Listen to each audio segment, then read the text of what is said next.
Hello dear student, कैसे हैं आप। आशा करते हैं कि आप लोग अच्छे होंगे, स्वस्थ होंगे और अपनी पढ़ाई जम के कर रहे होंगे। तो आज हम आपके साथ एक केमिस्ट्री में जो लघु उत्तरीय में क्वेश्चन आते हैं जिस पर टिप्पणियां लिखने के लिए देता है, उसमें कुछ महत्वपूर्ण टिप्पणियों को देखेंगे जिसमें से कोई ना कोई टिप्पणियां आपको जरूर पूछी जाती है। टिप्पणियां और परीक्षण आपको पूरी केमिस्ट्री में कुछ ही परीक्षण हैं जिन्हें आप तैयार कर लें तो आपके परीक्षण वाले क्वेश्चन आते हैं तो वहां से आपके पूरे के पूरे नंबर मिल जाएंगे।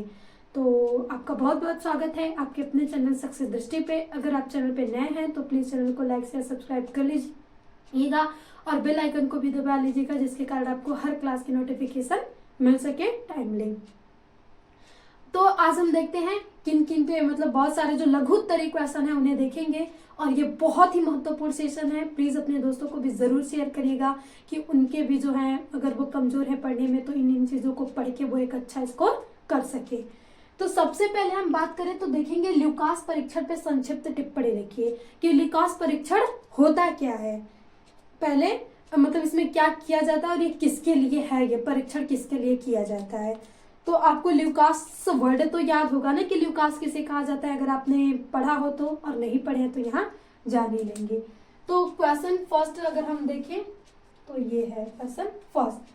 तो ल्यूकास परीक्षण पे आपको टिप्पणी लिखनी है। तो सबसे पहले ल्यूकास के बारे में लिखना होगा कि आखिर ल्यूकास है क्या, फिर उसके बाद इसके परीक्षण देखेंगे।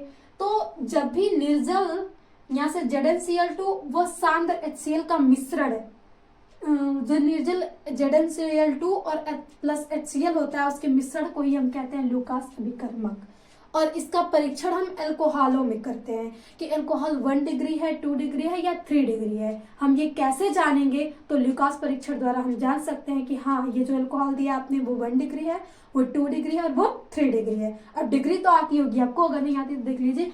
जब भी OH होता है इसमें फंक्शनल ग्रुप, ये एक कार्बन जिस कार्बन से जुड़ा है वो कार्बन नेक्स्ट एक से जुड़ा है तो इसे हम बोलेंगे 1 डिग्री। अगर यहाँ पे ये 2 से जुड़ा है तो इसे हम 2 डिग्री और 3 से जुड़ा है तो उसे हम 3 डिग्री बोलेंगे। यही होता है आपके पास 1 डिग्री, 2 डिग्री और 3 डिग्री, जिसे प्राथमिक, द्वितीयक और तृतीयक बोलते हैं। तो ये हो गया आपके पास ल्यूकास अभिकर्मक कि निर्जल ZnCl2 प्लस HCl को हम बोलते हैं ल्यूकास अभिकर्मक। बहुत ही आसान है, याद हो जाएगा। अब वो देखिए परीक्षण, 3 रिएक्शन है तो 3 परीक्षण भी देखा जाएगा। तो जब यदि एल्कोहल में ल्यूकास अभिकर्मक मिलाने पर वह ठंडे जल में शीघ्रता से अभिलेता उत्पन्न करता है तो वह 3 डिग्री है। शीघ्रता से अभिलेता उत्पन्न करता है तो उसे हम 3 डिग्री एल्कोहल बोलते हैं। तो जब भी वो बहुत ही जल्दी वो जब अभिलेता उत्पन्न करता है तो उसे हम क्या बोलते हैं, 3 डिग्री एल्कोहल है। हम बोल देंगे कि जो आपने एल्कोहल दिया वो 3 डिग्री है। फिर जो नेक्स्ट है कि जब एल्कोहल को आप इस तरीके से रिएक्शन के फॉर्म में भी लिख सकते हैं। आपको इतनी टाइम नहीं है क्योंकि एग्जाम में टाइम की तो कमी होती ही है जब आप सारे क्वेश्चन करने लगे तो। फिर उसके बाद एल्कोहल ल्यूकास अभिकर्मक ऊपर लिख देंगे, नीचे लिखेंगे ठंडे जल। अगर वो क्रिया हो रही है 5 से 10 मिनट में और अभिलेता उत्पन्न हो रही है तो वो द्वितीय एल्कोहल कहलाता है। आपको उसको परीक्षण देखने के लिए 5 से 10 मिनट लग गए। फिर उसके बाद एल्कोहल को यही जो यहाँ पे निर्जल लिख लेंगे, निर्जल या आप ल्यूकास परीक्षण ZnCl2 प्लस HCl ठंडे जल से रिएक्शन करवाएंगे और वो 20 से 30 मिनट लेता है और अभिलेता उत्पन्न नहीं हो रही है तो आप कहेंगे कि वो प्राथमिक एल्कोहल है। आप आधे घंटे देख लिए और वहां पे अभिलेता नहीं आ रही है तो वो कौन सा हो गया, प्राथमिक एल्कोहल हो गया। तो यही होता है ल्यूकास परीक्षण। ये होता है इसका अब ल्यूकास अभिकर्मक निर्जल ZnCl2 प्लस HCl को बोलते हैं और इसका परीक्षण एल्कोहलों की डिग्री को पहचानने में किया जाता है कि 1 डिग्री है कि 2 डिग्री है कि 3 डिग्री है। अब हमारे पास नेक्स्ट क्वेश्चन आता है लघु उत्तरी में ही कि किण्वन किसे कहते हैं और इस क्रिया के लिए अनुकूल परिस्थितियां क्या होती हैं। सबसे पहले हम अभी इस पे ध्यान देते हैं, समझते हैं कि किण्वन होता क्या है। देखिए जो बायोडिग्रेडेबल कंपाउंड होते हैं जैसे कि ऑर्गेनिक कंपाउंड होंगे तो उनका किण्वन किया जाता है। जैसे शराब होता है फर्मेंटेशन, इसमें भी इसको किण्वन द्वारा ही तैयार किया जाता है कि उसके जो सब्सटेंस होते हैं उन्हें गलाया ला जाता है। गलाने के बाद बहुत उसको टाइम लगती है बनाने में, फिर उसके बाद वहां से निर्माण होता है किसी चीज का। तो जो प्रोसेस होती है इसको बनाने की उसे को ये कहते हैं किण्वन। तो अगर इसको हम डिफिनेशन में लिखे कि जब एंजाइम्स, देखिए जब भी हम शराब बनाते हैं तो उसमें एंजाइम्स आते हैं, माइलेज एंजाइम्स जैसे है कि हमने यहाँ पे कार्बनिक यौगिक लेते हैं, कार्बनिक यौगिक ही लेना है आपको। कार्बनिक जैसे फलों की शर्करा यूज कर लेते हैं और उसको एंजाइम्स डालते हैं उसमें, और फिर उसके बाद वो किण्वन की क्रिया करके आपके यहाँ से प्रोडक्ट देती है कि हाँ यहाँ से क्या मिलेगा।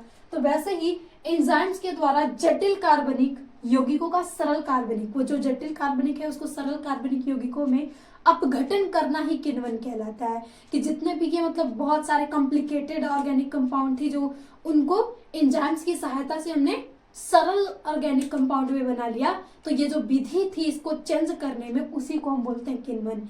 अब इसके लिए कुछ स्थितियां जरूरी होती, क्योंकि ये नॉर्मल तो ऐसे होगी नहीं, तो ये स्थितियां पूछिए कि अनुकूल कब होगी।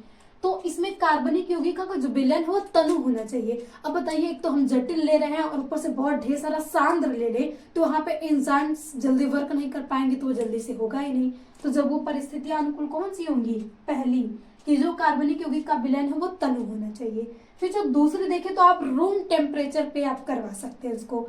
25 डिग्री को हम बोलते हैं रूम टेम्परेचर, तो थोड़ा सा अधिक 25 से 30 डिग्री ताप होना चाहिए। फिर थर्ड की बात करें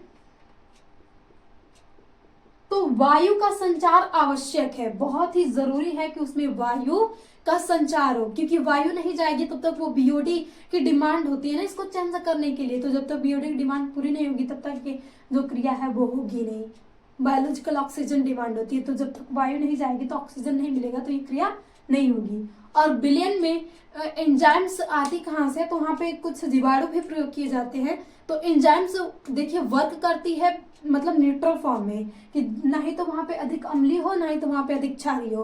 तो मतलब जो पीएच हम बोल सकते हैं 6 to 8 हो, 6 to 8 में आ जाएगा, क्योंकि 7 पे न्यूट्रल होता है, तो 6 से और 6 से 1 तक जैसे ही हम जाएंगे तो प्रबलता बढ़ता जाता है अम्ल का, और 8 से जैसे इस 14 तक जाएंगे तो बढ़ता जाता है क्षार का। तो जब 6 से 8 में अगर हम लेते हैं तो ये जो प्रकृति होती है बहुत ही स्टेबल होती है ऑर्गेनिक जटिल कार्बनिक यौगिकों को सरल कार्बनिक यौगिकों में तोड़ने के लिए। तो अगर आप ये क्वेश्चन आया इतना लिख दिए अच्छे साफ तरीकों में, तो आपको यहाँ से 3 नंबर मिल जाएंगे। मतलब लघु उत्तर 3 नंबर में या 2 नंबर में आया तो आपको जितने भी नंबर का है वो नंबर आपको दे दिए जाएंगे। इसमें आपके नंबर राइटिंग अच्छी है तो बिल्कुल भी कटते नहीं है।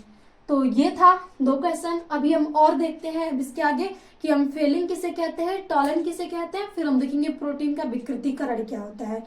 ये जो 5 क्वेश्चन अगर आप देख लेते हैं, 5 क्वेश्चन जरूर आपको बोर्ड में मिल जाएंगे, किसी कोई ना कोई जरूर मिल जाएगा। से तो देखिए ये अलग अलग चैप्टर से साथ 2-3 मैच कर जाएं, तो आपको ये सेशंस बहुत ही केयरफुली इंड तक देखना है। ये नहीं कि थोड़ा सा देखिए बीच में चले जाए, तो फिर इस सेशन का कोई भी मतलब होने वाला नहीं है। देखिए आप इस सेशन को क्लिक किए हैं तो प्लीज कुछ बेनिफिट तो लेके जाइए, सेशन को अच्छे से देख के अच्छे से समझ के जाइए। तो आइए अब हम देखते हैं कि टैलेंट और फेलिंग विलेन क्या होता है।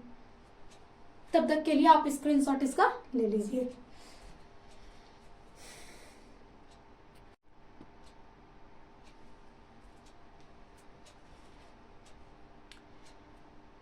तो अब हम देखते हैं नेक्स्ट तीसरा क्वेश्चन कि फेलिंग विलेन क्या है और क्या होता है जब ग्लूकोज के साथ इसे गर्म किया जाता है। तो सबसे पहले हमें बताना है कि आखिर ये फेलिंग विलेन कहते किसे हैं, और जब इसे ग्लूकोज के साथ गर्म करेंगे तो ये क्या रिएक्शन देगा।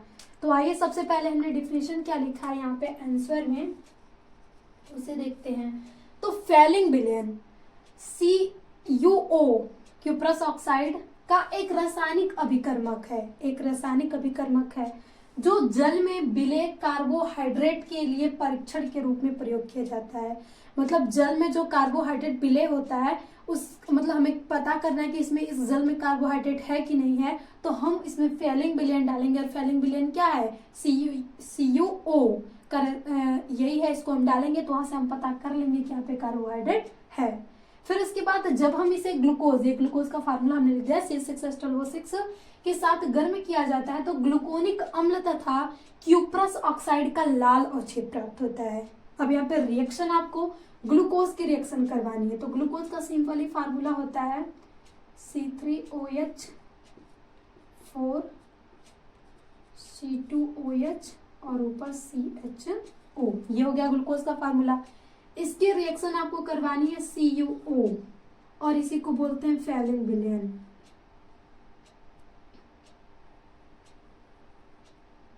फेलिंग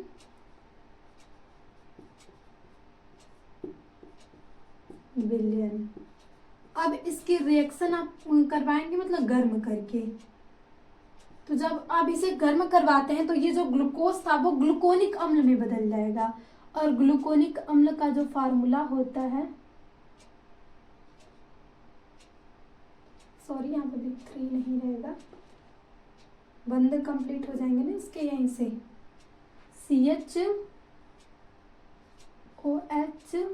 CH2OH और ऊपर है CHO।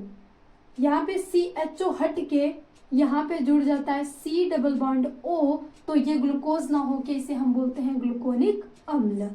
और प्लस आपको Cu2O, और इसका जो इसी को बोलते हैं लाल अवक्षेप। तो जो रिएक्शन थी वो रिएक्शन भी हो गई। और फेलिंग विलयन किसे कहते हैं, तो फेलिंग विलयन बहुत ही आसान है कि CO मतलब कॉपर के ऑक्साइड को ही हम क्या कहते हैं, रासायनिक फेलिंग रासायनिक विलयन कहते हैं। और जब हम ग्लूकोज को इस फेलिंग विलयन के साथ गर्म करते हैं तो हमें ग्लूकोज से ग्लूकोनिक अम्ल तथा क्यूप्रस ऑक्साइड का लाल अवक्षेप प्राप्त होता है। तो इस रिएक्शन बारह दर्शाते हैं, और यहाँ पे भी आप लिख देंगे तो थोड़ा अच्छा इंप्रेशन एग्जामिनर्स को दे सकते हैं। और यहाँ से जो भी नंबर हो आप ले सकते हैं। इतना लिखने के बाद आपको पूरे के पूरे नंबर मिल जाएंगे। फिर लिखा गया कि टालिन अभिकर्मक क्या है। यही अभिकर्मक है जो कि मतलब परीक्षण किए जाते हैं। तो कुछ 3-4 हैं और सबको हमने आज देख ही लिया। टालिन अभिकर्मक क्या है, इसके परीक्षण का एक उदाहरण दीजिए। तो सबसे पहले टालिन बताइए, फिर परीक्षण का दीजिए क्या है।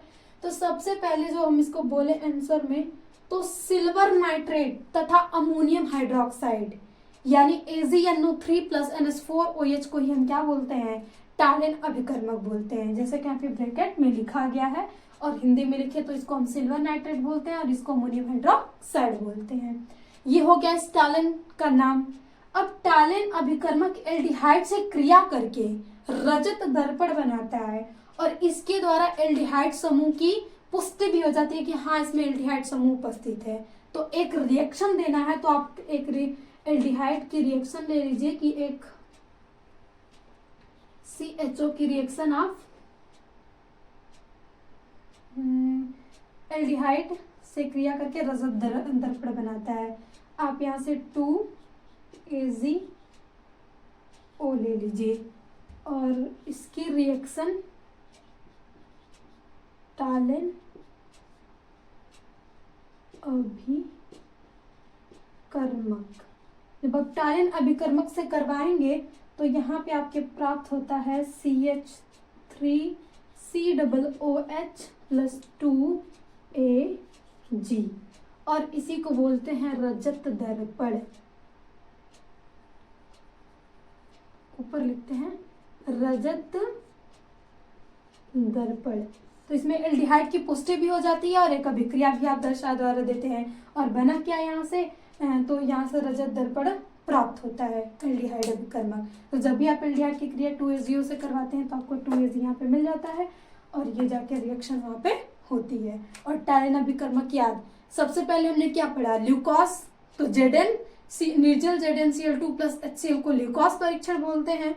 फिर उसके बाद बात करें फेलिंग विलयन, तो CuO को हम फेलिंग विलयन कहते हैं।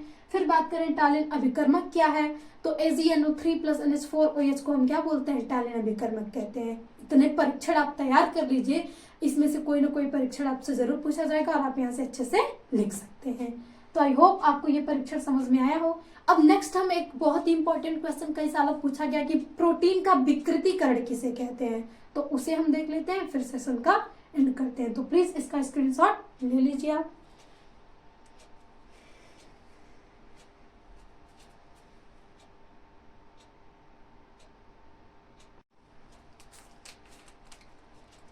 अब देखिए नेक्स्ट जो 5वां क्वेश्चन है वो क्या है, क्वेश्चन नंबर 5 कि प्रोटीन के विकृतीकरण से आप क्या समझते हैं। ये वेरी वेरी मतलब मोस्ट इंपॉर्टेंट क्वेश्चन है यहाँ से, कि मतलब कई बार ये पूछा गया है। जो लास्ट जैव मॉलिक्यूल्स होता है कि उसमें प्रोटीन आप पढ़ते हैं, कार्बोहाइड्रेट प्रोटीन, तो प्रोटीन का विकृतीकरण क्या है। तो जो प्रोटीन होता है आप यहाँ पे लिखेंगे प्रोटीन उष्मा खनिज अम्ल क्षार प्रति अधिक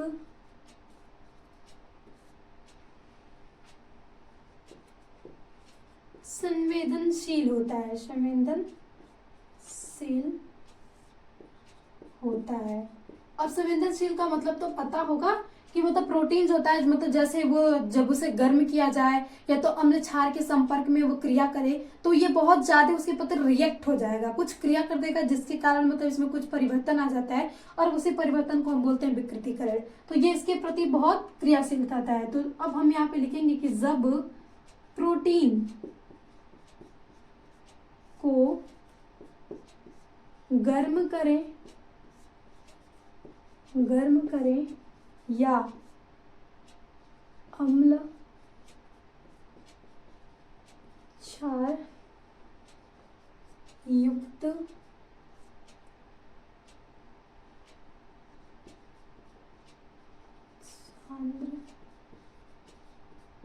लवणों से अभिकृत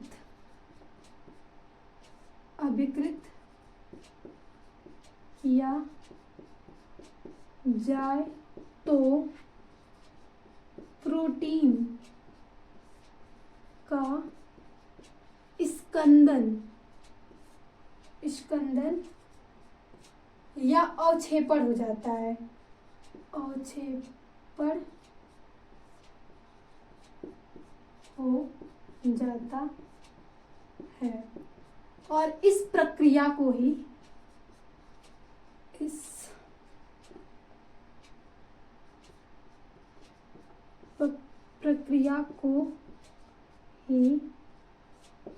प्रोटीन का विकृतीकरण कहते हैं, प्रोटीन का विकृतीकरण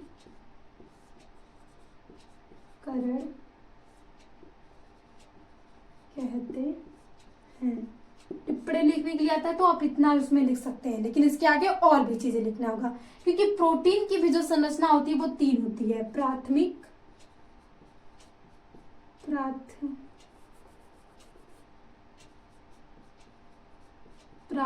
प्रोटीन,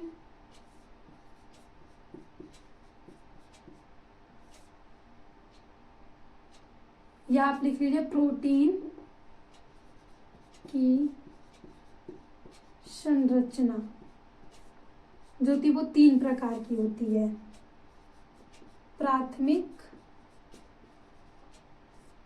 द्वितीयक और नेक्स्ट तृतीयक। 3 संरचनाएं होती हैं। और अभी आप पढ़ें कि जब ये हम इसे प्रोटीन को गर्म करें या अम्ल और क्षार युक्त लवणों से इसकी अभिकृत करवा दें, मतलब विक्रिया करवा दें, तो इस प्रोटीन का जो होता है वो स्कंदन हो जाता है या तो अवक्षेपण हो जाता है और इस प्रक्रिया को हम बोलते हैं प्रोटीन का विकृतीकरण। तो जो प्राथमिक में विकृतीकरण होता है, विकृतीकरण, इसकी संरचना पे कोई प्रभाव नहीं पड़ता है, संरचना पे कोई भी प्रभाव नहीं पड़ता है। और नेक्स्ट ये जो 2 हैं, द्वितीयक और तृतीयक, विकृतीकरण के बाद विकृतीकरण से ये मतलब अपने जैविक क्रियाओं को खो देती हैं, जैविक क्रियाओं को खो देती हैं। मतलब इसकी जो द्वितीयक और तृतीयक संरचनाएं होंगी वो भी बिगड़ जाएगी, विकृत हो जाएगी और विकृतीकरण के बाद जब उनकी संरचना ही विकृत हो जाएगी तो वो अपनी जैविक क्रियाओं को खो देती है। लेकिन प्राथमिक जो होती है वो विकृतीकरण के बाद इसकी संरचना में कोई भी परिवर्तन नहीं होता है। मतलब यहां से लिख सकते हैं संरचना में परिवर्तन नहीं होता है। तो ये होता है प्रोटीन का विकृतीकरण।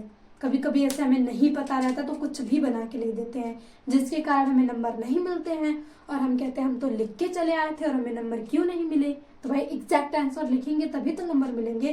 तो प्रोटीन के विकृतीकरण का मतलब ये है कि जो प्रोटीन होता है वो खनिज अम्ल क्षार के प्रति बहुत ही ज्यादा संवेदनशील है। तो जब हम प्रोटीन को गर्म करें या अम्ल और क्षार लड़े से वो अभिकृत कर लेता है तो उस जो प्रोटीन का स्कंदन हो जाता है और छेपड़ हो जाता है, मतलब वो और छेप के रूप में हो तो उसकी संरचना पूरी बिगड़ जाती है। और इस प्रक्रिया को हम बोलते हैं कि हाँ प्रोटीन का विकृतीकरण। तो इसमें प्रोटीन की संरचना हम पढ़ते हैं प्राथमिक, द्वितीयक तथा तृतीयक। तो जो प्राथमिक संरचना होगी उसकी संरचना में कोई परिवर्तन नहीं आएगा, लेकिन द्वितीयक तथा तृतीयक संरचना विकृतीकरण के बाद उसकी संरचना विकृत हो जाती है, जिसके कारण वो अपनी जैविक क्रियाओं को खो देती हैं, वो कार्य नहीं करेंगी अच्छे से। तो ये था प्रोटीन का विकृतीकरण से आप क्या समझते हैं। और नेक्स्ट टॉलन, फेलिन, ल्यूकोस सब हमने क्लियर कर लिया। तो आई होप आपको ये सेशंस बहुत ही अच्छा लगा हो, और अच्छा लगे या ना लगे बहुत ही इंपॉर्टेंट है। तो प्लीज आप इस सेशन को एंड तक देख के इन जो 5 महत्वपूर्ण क्वेश्चन है इन्हें तैयार कर लीजिए कि ताकि आपकी केमिस्ट्री में अच्छा स्कोर कर सके। कुछ क्वेश्चन आप हाँ ये क्वेश्चन आएंगे हम इसे सॉल्व कर लें तो हम अच्छे से इतना इसमें तो कम से कम नंबर ले ही सकते हैं। तो अगर आपको क्लास अच्छी लगी हो तो प्लीज़ ज़्यादा से ज़्यादा शेयर कीजिएगा अपने दोस्तों को भी, ताकि उनकी भी हेल्प हो सके और आपका ये जो सक्सेस दृष्टि चैनल है वो थोड़ा सा ग्रो भी हो सके और आपके लिए और अच्छी अच्छी क्लासेस और अच्छी व्यवस्थाएं मिल सके। तो अगेन थैंक यू, मिलते हैं नेक्स्ट सेशन में। और बी पॉजिटिव, हमेशा पॉजिटिव सोचिए, आपके साथ पॉजिटिव होगा। निगेटिविटी में जीने का और सोचने का कोई भी मतलब नहीं है। तो थैंक यू, मिलते हैं नेक्स्ट सेशन में।